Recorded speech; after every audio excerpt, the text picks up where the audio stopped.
is me, Kenny White, Artistic Director and Curator here at the City Art Salon. I'm here with Constance McBride, sculptor, and I wanted to thank her for showing here at the City Art Salon. It's a wonderful show. And also, I really have to tell you, you have an interesting artist statement. Could you tell us more about it? Sure. Well, thank you very much, Kenny, for having me at the gallery, City Art Salon. It's a fabulous space you and Gabe have been creating here, and I'm just honored to be a part of it. Yeah, well, my artist statement, it really goes back into being a woman of a certain age and living in this youth-obsessed cultural society that we are in, and the struggle that we've had, you know, pretty much since out of the gate. I've been working for a long time, working in business, corporate world before I could get back to my art, and dealing with, you know, harassment, ageism at this point, and, you know, self-objectification, the male gaze throughout all these years. So it gets kind of tiresome, and that's really what I think about when I'm making my work. It focuses mostly on issues that women experience. And we've got a lot of issues. Yeah. So that's where I am. Yeah. That's so. Okay, right. So, you know, I love your work, and particularly this piece, Purple Rain. Can you tell us about it? Mm-hmm. Sure. I'm happy to do that.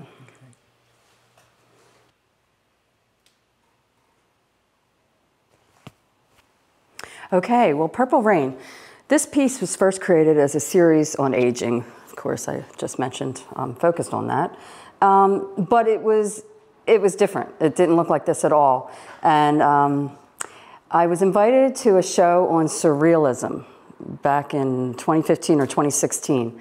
And I thought, you know, I wasn't really super happy about this piece, so I decided to alter it. And it was a show on surrealism, so I'm looking up surrealism, you know, trying to get some inspiration, and I came to Max Ernst's Europe After the Rain 2, all about World War II and the destruction that warfare creates. And of course, on my mind is Prince's Purple Rain. And Prince had an explanation for this song that he did back in 1984, and I'm going to quote this. When there's blood in the sky, red and blue equals purple. Purple rain pertains to the end of the world and being with the one you love and letting your faith, God, guide you through the purple rain. And that just was it for me. So I thought, okay, this is Purple Rain. I wanted to try these techniques, these glazes I'm using. Actually, I should have said this earlier, but in life drawing classes, you have models, and a lot of models let me take their pictures and keep their pictures. And this guy, I'd done a couple pieces on him, but he was a Vietnam vet. And so, you know, he's a wounded warrior. It all just came together for me in that way. And yeah, I think that's it. That covers it, right? Could you tell us a little bit about the applique of the glaze and the color choice? Yeah, that's what I really love. It's a bead glaze. So, yeah, like I said, it started out with this just natural color palette, and I use a lot of underglaze. I don't like glazing as much in my work. When we get to others, you'll notice that. But in this case, I wanted this to stand out. So I painted on top of the purple underglaze a clear glaze, so it was a little shinier. And with this wound, this scar of this guy, I added gold luster so that we can highlight that. That goes back to kintsugi in Japanese culture, where, you know, we mend the cracks with gold because it's even more important and more special. And so that's where that came from. And then the bead glaze and just pouring it down, it all worked out. I'm happy with it. It's beautiful. Thank you. Thank you. Thank you. Why don't we talk about the memory fragments? Sure. So memory fragments, this is a little different than Purple Rain, but they're small pieces, obviously. And you know, what these are about are really, and this goes, we all go through this, time keeps going on. We're moving as fast as we can. We're trying to keep up with what's going on in the world. but at the same time, we all look through a different lens. We all see the world differently. We think differently. We can be in the same place at the same time and experience the same event and yet come out of it and talk about it later, and it's like we were in totally different parts of the world. We weren't even with each other. And that's what this is about. It's just about these fragments that are in our heads and these conversations that we have, these bits and pieces throughout our life. And yet sometimes I go back and think, did that really happen, or was it a dream? What was this? So I've got fragments of faces, and I've got a lot of etching. I do sgraffito. I write in lines that I'm thinking about, poetry lines, quotes, and just fragments. And I don't want you to know how to read that. I don't want you to see it. I don't want you to, you don't need to read it. It's all about those thoughts that we have too many thoughts in our head. And so, yeah, it's kind of a... That's awesome. That's it. So the other thing I do with these, I mean, we all need to test what we're trying out, different color combinations. And I like, I talked about glaze and gold luster, but I'm really not interested in a shiny glaze most of the time in ceramic work. I prefer stains and oxides and metals. This piece right here it's graphite. And graphite is applied after the firings. And I just love the effect of it, this piece. This one and this one are all copper carbonate wash just on a dry clay, of course fired. And so, yeah, it's a good way to get expressions, practice expressions, and just think through what I want to do next. Wow. Process-wise. Thank you. Okay, this is called Whispers, and it started a series that I started back in 2015. My mother passed away in 2014 at the end of the year, and I had been living in Arizona at the time, and I had to come back and forth multiple times over that last year of 2014, and then it finally came to an end at the end November. And so when I got back to Arizona, of course I hadn't been making work during this course. And when I got back to Phoenix, the first thing I did when I sat down in the studio was start making these faces. And the first of the series, I've made a whole bunch of these now, but the first were 5, 3 on one side, 2 on another. And it was 5 because I was in my 5th decade when I lost her. She's constantly whispering to me. As we all know, our parents never stop whispering to us. And then I'm whispering to myself. My past selves are whispering.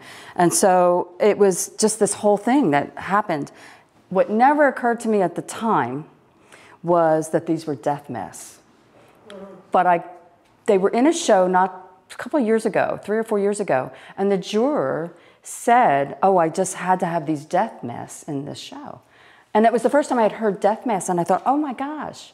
Sometimes you're making work and you know what you're doing, you kind of know where you're going with it, but that does, you hear much later what it really was about.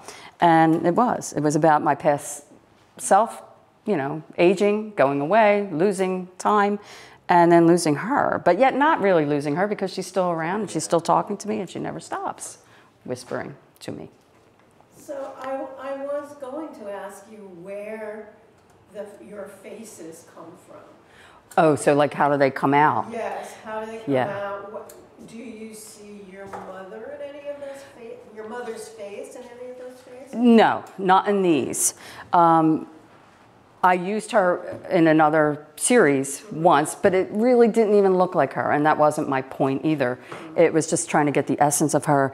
But yeah, I mean, so as most of us started out drawing using graphite, charcoal, and pastel, and really didn't get into clay until much later, 2001 actually. But for years I was drawing with graphite and pastel and faces and figures, and that was my whole thing. And so the faces come easily, naturally, and then I kind of squished them. I kind of squished them so that they were getting closer together to show that kind of whispering effect.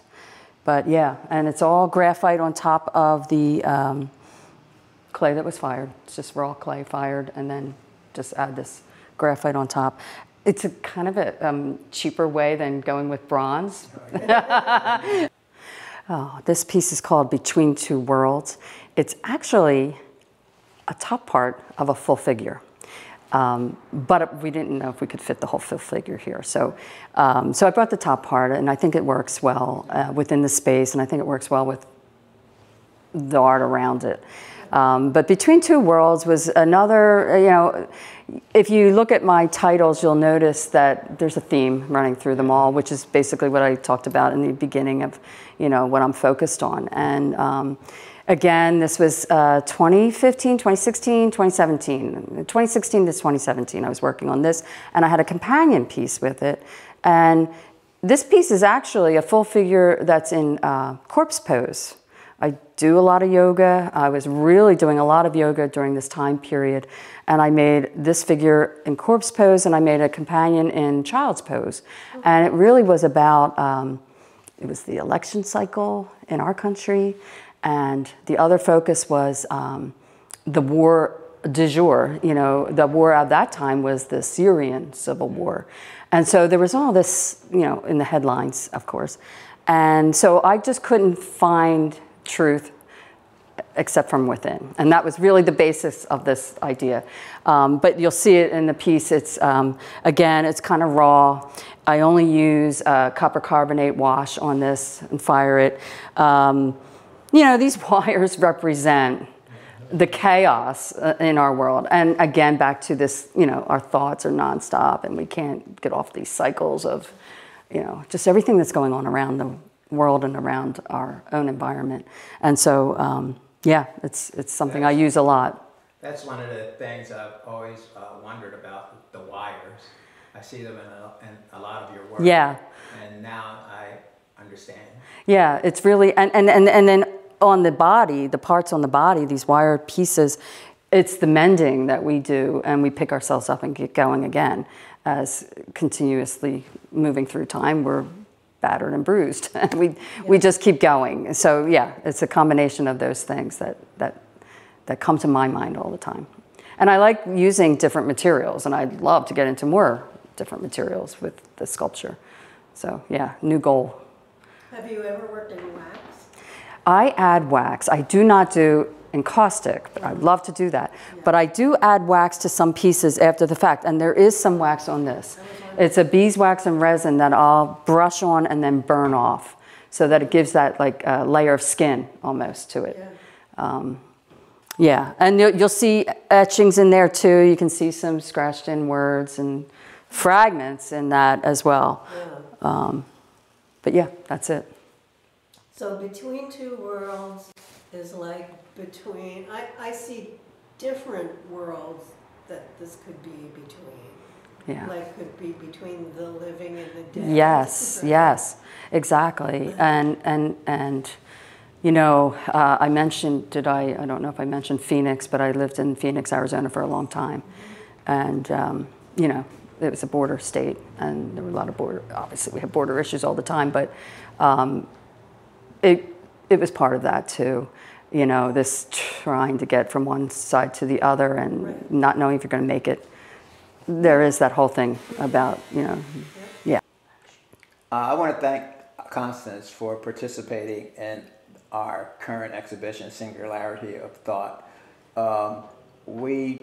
Someone asked what that meant, and to me, I look at Stanwyck's work, and I look at Constance's work, and I see faces. Mm-hmm.